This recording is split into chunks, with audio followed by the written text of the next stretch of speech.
Pemirsa, Ikatan Dokter Anak Indonesia memperingatkan kemungkinan 1 juta anak akan meninggal bila sekolah di seluruh Indonesia dibuka kembali saat ini.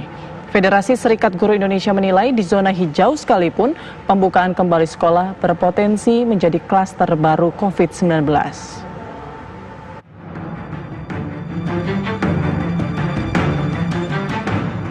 Ikatan Dokter Anak Indonesia menentang keras dibukanya kembali sekolah dalam waktu dekat ini.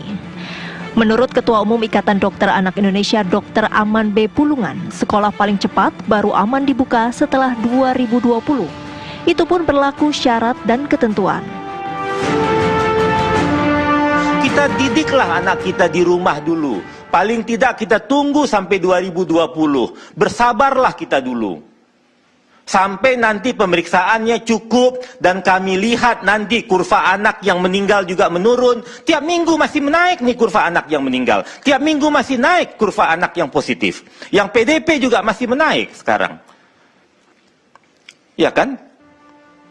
Kami dihilir, kami yang merawat, kami tahu jadinya. Federasi Serikat Guru Indonesia menilai sependapat. Wasekjen FSGI Satriwan Salim menyatakan, jika dibuka saat ini sekolah berpotensi menjadi klaster baru penyebaran COVID-19. Sekalipun bila sekolah berada di zona hijau.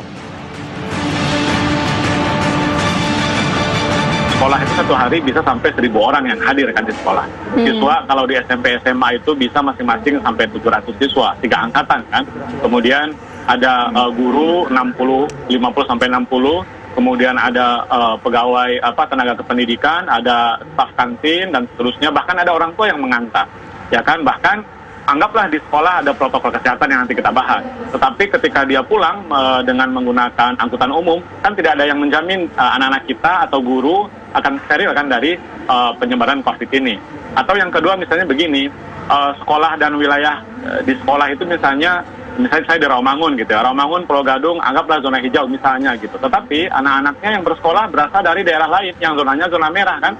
Oke, kalau sekolah negeri ada zonasi, kebijakan zonasi, tetapi sekolah swasta kan tidak ada zonasi. Jadi tidak menutup kemungkinan anak dan guru bersekolah di sekolah zona hijau, tetapi rumahnya berasal dari zona merah. Nah ini kan persoalan juga. Jadi memang secara prinsipil kami berharap agar tidak buru-buru untuk membuka sekolah walaupun itu di zona hijau sekalipun. Itu dulu yang pertama, Mas Andro. Menurut Ikatan Dokter Anak Indonesia, pemerintah tidak boleh mengambil kebijakan coba-coba dalam hal membuka kembali sekolah. Misalnya menerapkan teori herd immunity. Karena dengan teori ini diperkirakan akan ada 1 juta anak Indonesia yang direlakan untuk meninggal. Saya melihat kalau 60 juta anak ini masuk sekolah pada saat ini, kalau katanya lah belakangan ini tren teori herd immunity. Jadi kalau 60 juta anak ini akan sekolah, kalau kita mau mengambil ini herd immunity, dibutuhkan 50% anak yang sakit. Jadi berarti 30 juta anak akan sakit. Pertanyaan saya, anak siapa yang akan sakit 30 juta ini? Nah, setelah itu dari 30 juta yang sakit, kita ambil mortalitasnya, angka kematian sekarang kita di Indonesia antara 2-5%, kita ambil angka tengah 3 atau 4%, jadi akan ada 1 juta anak yang meninggal. Saya tidak setuju. Anak siapa yang akan meninggal? Bagi kami dokter anak Indonesia, 1 anak meninggal pun tidak boleh. Tim TV One mengabarkan.